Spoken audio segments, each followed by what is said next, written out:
All right, so Impact decided to run a show the same day as WrestleMania. And usually, I don't like to reward bad behavior. Usually, I don't like to reward bad behavior. Running a show the same day as WrestleMania is bad fucking behavior. But since it was in the middle of the day and I wasn't doing anything else, I figure I sit down and cut my wrist open watching fucking Impact. And it hurt. It hurt pretty bad, dog. All right, so let's try to relieve some of the pain, shall we? All right, so the first match was a 3-team triple threat match for no reason. It was TJP and Fallah Bahh. So, you know, I was excited.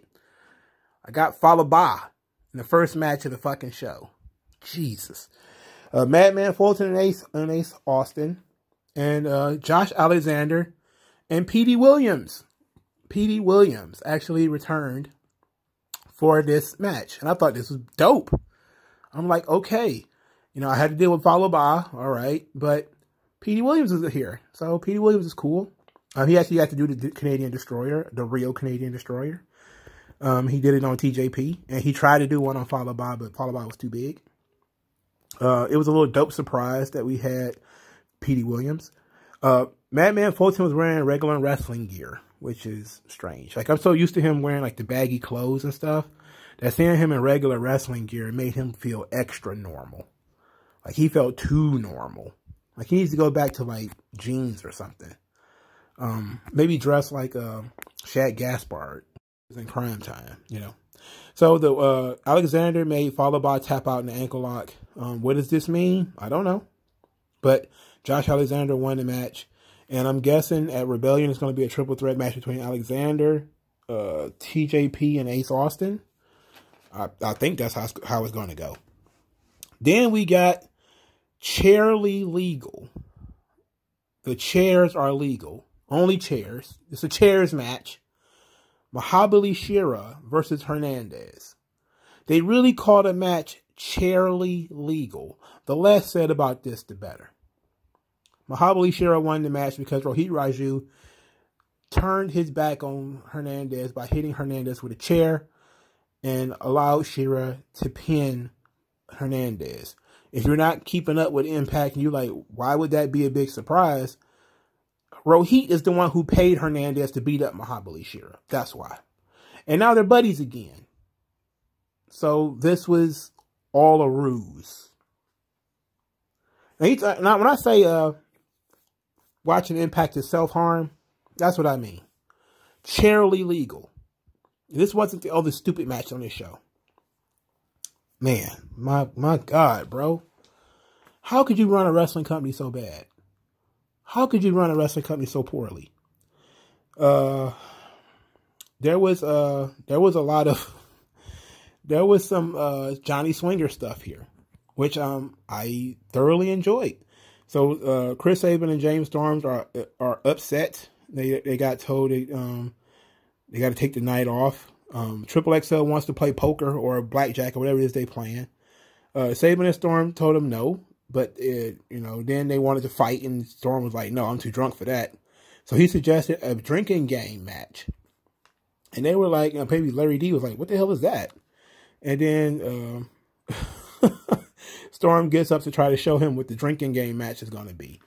Meanwhile, Matt Cardona wants to bet on the drinking game match, and Johnny Swinger is like, "We don't take action figures, Daddy. We only take cold hard cash."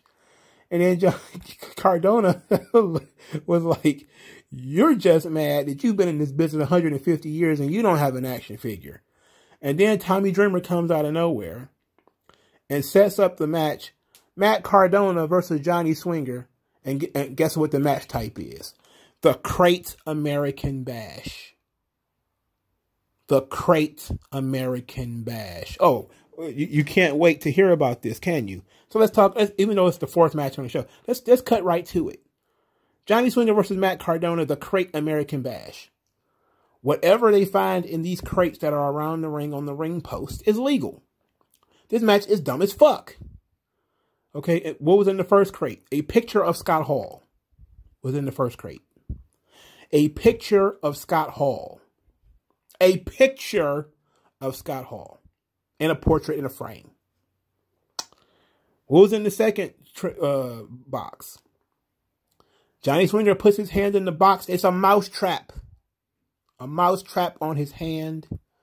Of course, he had to sell this like grisly death. Like he got stabbed in the hand with an ice pick. The third box, Matt Cardona got it. He liked what was in the box and decided not to use it. The fourth box had brass knuckles in it. So Johnny Swinger got the brass knuckles. He threw one punch, missed, got hit with a finish, and got pinned. This match was horrible. Everything about this was fucking horrible. Now, we did get the contents of the third crate.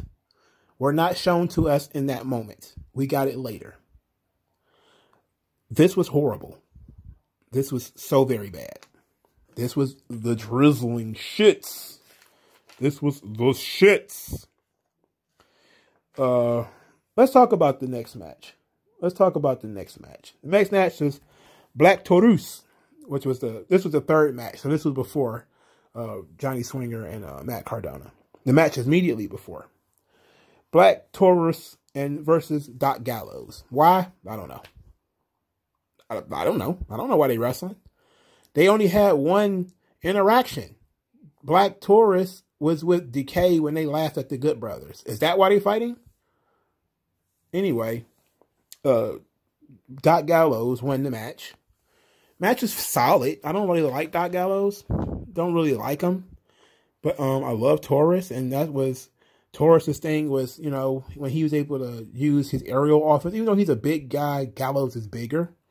So Taurus has to, you know, sort of get over by using his combination of strength and high flying. So he was doing like a lot of lucha stuff in order to get a react, you know, to try to get back in the match.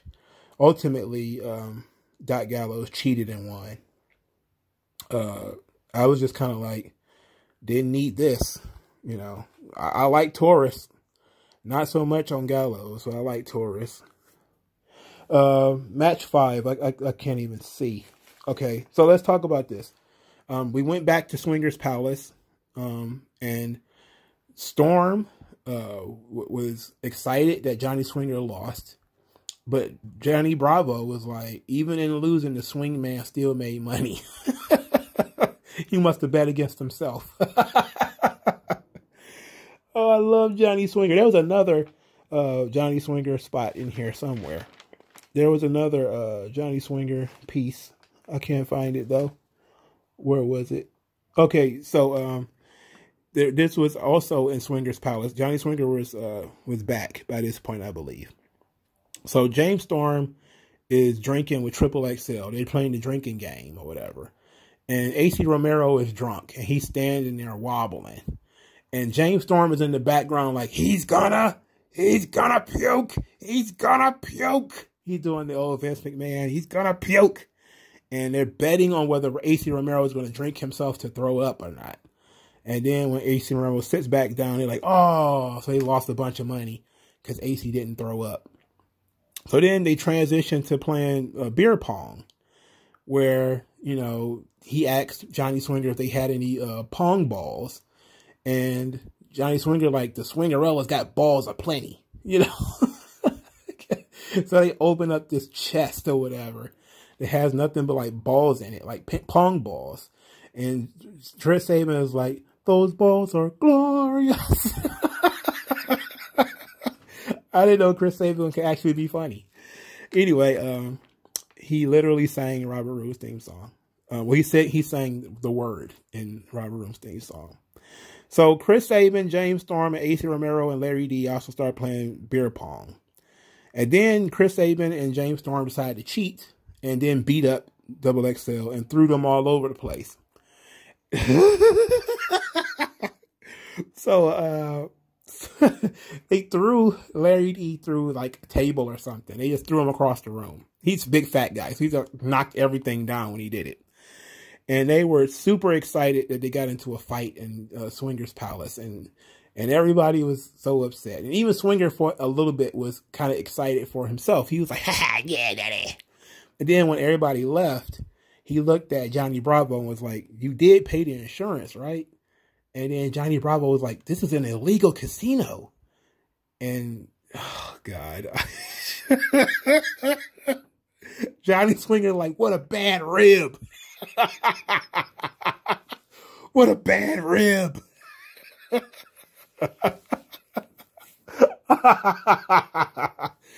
Johnny Swinger makes everything great.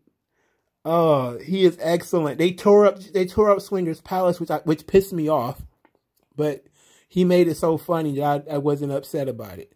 But it kind of loops back into where they first got there. Storm and Sabian was trying to fight in Swinger's Palace, and they weren't going to let them do it. But they finally got their fight in Swinger's Palace, and they won the fight. So, you know, maybe we'll get more out of this. But I love the Swinger's Palace stuff on here, man. It was the best shit. And this also is when I figured out that the pay-per-view was taped, because there was, you know, people on, because I know Eric Young is hurt. So for him to be on this show, it had to have been taped during the same set of tapings that the rest of Impact was taped on. In any event, man, I love Johnny Swinger and everything he does. Sami Callihan came out before the 5th match, and he's talking about how, you know, he's not a bad guy. He wants the best for people. And that, you know, he says, I beat Trey Miguel almost to death to teach him a lesson, to bring out his passion. Now, Trey has to recognize that I was right, that he has no passion and that he has no motivation, and he's going to have to, you know, accept me as his mentor. But until then, I want to be on, he says, passion is going out and taking what you want.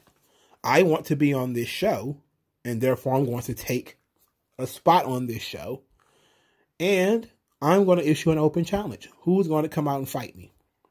So Sam Beal came out and fought. If you don't know who Sam Beal is the student of Trey Miguel from when Sami Callihan went on a road trip to Trey Miguel's training school, and he sweet-talked this Sam Beal kid to come to turn his back on Trey Miguel. This was weeks ago. But it seems like, you know, Sam Beal got beat up after he lost to Trey in record time. He got destroyed, actually. And he hasn't been seen since. So now he's coming back to, you know, get revenge on Sami Callihan for tricking him. And Sami Callihan bent his fingers and bit him and basically abused him and then pinned him. That was pretty much it. Then we get, which of course it was worthless, but whatever. Then we get Brian Myers versus Jake Something in a blind games match. What's a blind games match? It's a blindfold match with hardcore rules. So anything goes, blindfolded. Oh. So, of course, even the commentators noticed that in a regular, you know, blindfold match, the crowd would tell you, it's Marco Polo. The crowd would tell you where to go. But now there's no crowd. And they're acknowledging that there is no crowd while I hear crowd noise. So obviously they're piping crowd noise in, right? So why would you acknowledge that there is no crowd if you're piping crowd noise in? I don't understand that there's no crowd. I wouldn't have mentioned it. You know, it's ridiculous. Absolutely ridiculous. I don't even think I watched this whole match, if we're being honest. I just saw nothing interesting here. I was just like, this is worthless. Brian Myers is in this match. Fuck him. Off top. I have no interest in Brian Myers. It's blindfolded, so I know it's not going to be any good. I already know how it's going to go. The heel always cheats. That's how the blindfold match works. The heel knocks down the ref. Ref gets turned around. Ref slips, falls on the banana peel. The heel takes his hood off and starts cheating, and that's exactly what happened. Of course he did. How else is it going to go? They two motherfuckers who can't see. So they were hitting each other with stuff, obviously. Then at one point in the match, Matt Cardona came down to the ring and slid his crate over to Jake Something. Jake Something then picked up the crate and smashed it over Brian Myers' head. And we find out that it's a box of action figures. Toys are now all over the ring. He then hits the black hole slam, or what it should be preferably called the boss man slam, onto the toys. and pinned Brian Myers. I should have turned this show off right here. But it was almost over. Okay? It was almost over. It wasn't much after this. I was infuriated by this show. This show was too much. My blood pressure was high as shit. My eyes hurt. My allergies was acting up. I was like, you know what? I got to watch WrestleMania tonight. Do I really want to? And I don't know what kind of fuckery I'm in for WrestleMania. I have no idea. With Miz and Morrison and the Braun Strowman and the Shane McMahon shit, I have no idea what I'm in for. I need to lower my blood sugar before I go into that and have a fucking conniption. Because Impact is going to fucking kill me. Okay? Sometimes they do shit that's lethally stupid. And this was one of them. It was a box of fucking action figures. It was dumb. Like, ugh. I don't mean literally, though. I don't think I'm gonna literally die watching this shit. At least I hope not.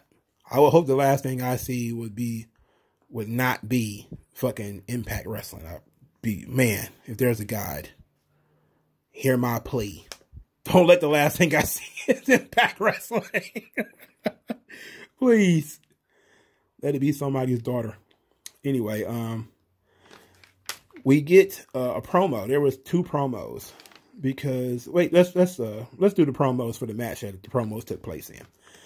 Because we got 7th match, Knockouts Weapons match. #1 contender for the Knockouts title. Rosemary versus Alicia.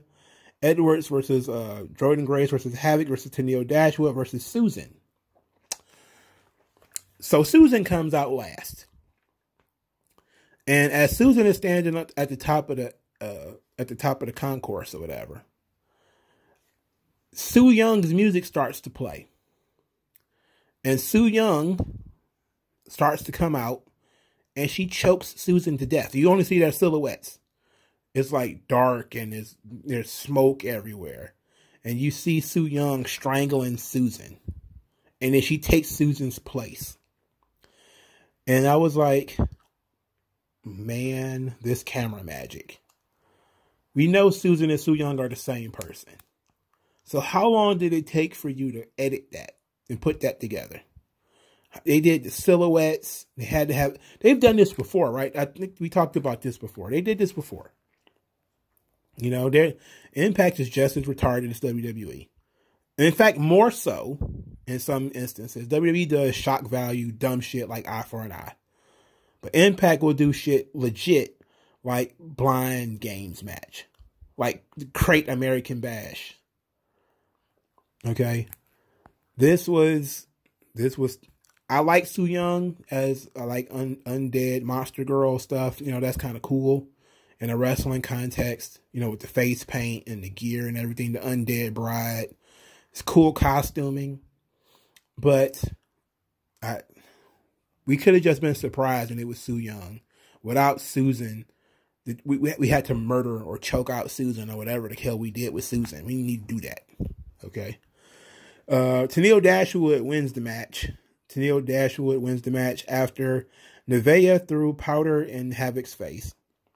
She wasn't in this match. She came down to interfere. She threw powder in Havoc's face. Havoc fell off the top rope or something like that. Then Jordan Grace used the Vader bomb on Havoc. And then Caleb with a K pulled her leg out of the ring, which allowed Tenille Dashwood to slide into the ring and pin Havoc. Now, Tenille winning was good because I was like, okay, Tenille has been in Impact a long time and hasn't really wrestled for the title. And she's a good wrestler. She's a solid performer. Okay, you know, with the right storyline and everything, this could work. We could do something with Tenille. I thought that was cool. The match was shit, though, obviously. It was a weapons match featuring women. There were thumbtacks. Rosemary brought out the thumbtacks. And she got slammed onto them, of course, because why wouldn't you? Typical Mick Foley, Wile E. Coyote situation where I'm super excited for the thumbtacks. I'm going to kill somebody with these thumbtacks. Oh, no, I'm hoisted upon my own petard and dumped into thumbtacks. Like I said, Wile E. Coyote. Where was I? Okay, match 8, Jazz versus Deonna Purrazzo. Jazz loses her career. She wrestled her last match, apparently. She put her career on the line against Deonna Purrazzo's Impact title, Impact Knockouts Women's Championship, whatever the fuck they're calling it now. This match is old school rules, and of course, because it's an ECW themed pay-per-view, it means that it was ECW, you know, hardcore rules. And Jazz is older. She's not she's not in her peak, but she still did a decent job here. Deonna Purrazzo did her usual thing, which is targeting the arms. After Deonna Purrazzo sort of dominated a little bit, you know, Jazz introduced some weapons, but it wasn't enough. Purrazzo ended up winning with the Queen's Gambit, which is the Gotch style power driver, and otherwise known as the neutralizer, the same move Cesaro uses. And so Jazz lost, and Jazz was distraught. She was, very disappointed in herself. And Jordan Grace, who has been her tag team partner, who brought her to Impact, came out to support her and show some comfort to Jazz. On commentary, D'Lo Brown and Matt Stryker talked about how much of a pioneer Jazz was, and how she's an inspiration to little boys and little girls everywhere that want to be wrestlers. And, God blessed her family and her children and her husband, And I was like, yeah, it does kind of suck. Like, even though you're not, like, attached to Jazz, it's always a great story to see somebody go out, a warrior to go out on their shield, and for them to go out in one last blaze of glory, because it meant a lot to Deonna Purrazzo, no doubt. Now, is this going to be really Jazz's last match? Well, probably not. Wrestlers never retire. That's just one thing. They never retire, So maybe she'll, go back to taking bookings, and maybe she's retired for 6 months or whatever. Unless she get a producer's job somewhere, she'd probably end up working again by the end of June. That's what, 2 months away. She probably won't be able to stay away that long. But this match was solid. Deonna Purrazzo was actually really good. And I like the idea of Deonna Purrazzo versus Tenille Dashwood, which they're going to be doing at Rebellion. That's interesting to me. Deonna didn't really work out in WWE, and neither did Tenille. They're both heels. I'm thinking Deonna might be turning face because she showed such respect for Jazz. But they might also just make it a triple threat match by adding a babyface to it. So the main event was a hardcore war, which is basically a War Games match with no cage. So it's the same War Games rule, alternating entrances. First 5 minutes is, do whatever you want. You can't win until everybody's in the ring. They did a skit earlier where it was supposed to be Tommy Dreamer and his team. Tommy Dreamer, it was supposed to be Tommy Dreamer and his buds, which were Eddie Edwards, Rich Swann, and Willie Mack. And they cut a promo earlier talking about, these are my friends. I will live and die with them. And then Rich Swann started talking about how, and he was, oh my God, boy, Rich Swann. My man, Tommy Dreamer, he called me up and said, Rich, I know you always ready to bring it. I know you always ready to go. I need somebody to watch my back. I got your back, Tommy. I got your violent by design. You think you violent? I'm going to show you some violence, man. I'm going to show you some violence, man. I'm like, it's the most unmain event dude ever. On the flip side of that coin, Eric Young cuts a promo. Sounds like a maniac. And it's awesome. He says, Tommy Dreamer has a history of violence. And the other three guys, you guys are pillars of Impact. But you all have the disease. All of you have the disease. And our job is to eradicate the disease. And he says, like, you guys, Tommy Dreamer has a history of violence, but we love violence. We believe in it. We worship it. We're going to show you tonight that the world doesn't belong to you. It belongs to us. And Violent by Design did win the hardcore war. They won.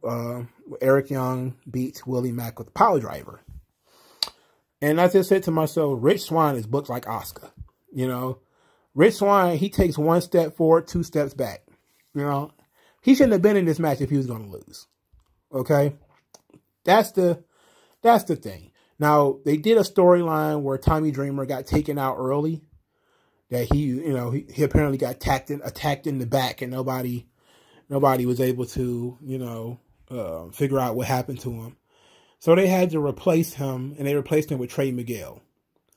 And so Trey Miguel was in this match, but they still lost. It was Willie Mack got beat by a Power Driver. So the World Champions team loses again. This time he loses to Violent by Design. Instead of doing, maintaining the story that they had already wrote, which is Storm and Sabin. Like, you could have just had Storm or Sabin take that spot, that Tommy Dreamer spot, and that would have been a lot better, But I guess they wasn't thinking about that. I guess they were just like, hey, we're doing this drunk thing with James Storm, so he's not going to be able to wrestle because he's too drunk. It's like, okay, what about, literally anybody else? Why did it have to be Rich Swann? Why did it have to be Trey Miguel? These are guys you should be protecting. Like, okay, beat Willie Mack. I don't care that Violent by Design won. That's the part that I don't have a problem with. That's the part that's right about all of this. You build in Violent by Design. You want them to come across as being a menacing threat. Sure, they need to win. But why did they need to beat Rich Swann and Trey Miguel? Two guys who you're trying to build and trying to put some heat on. One of them is the fucking unified world champion. And you're just going to beat him? And you could say, well, he didn't actually lose. Willie Mack lost. It's like, but he still gets an L next to his name. Why does the world champion keep losing? I don't understand that. I don't understand you, Impact. I rewarded your bad behavior, though, by watching your shitty show. I watched your shitty show, so I guess we all learned our lesson today. Okay. Let me know what you guys think about Hardcore Justice, if you even bothered to watch it, or if you just listened to my review because you're like, this show existed? Yes, it does. And don't waste your time. It's the shits. It's the drizzling shits. Actually, it's not the drizzling shits. It's the constipated shits. It hurts. It's the constipated shits. It's going to happen, but it's going to hurt the whole time, and it's hurt. I just love wrestling too much, man. I don't know what I'm doing to myself. Anyway, go into the description. You can find the link to my Twitter account. Follow me.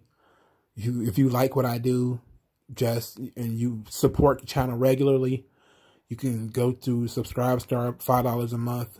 I would really appreciate that. Or if you just like one video that I did and say, hey, just for this one video, I would want to give you some money, then do so via the Cash App. I would really appreciate that too. Also, hit that like button, hit the subscribe button, hit the bell for notifications. Use the hashtag 3commentaries to support the channel, make the channel grow bigger, get it more attention. Thank you guys. Happy wrestling, and I'll talk to you guys later.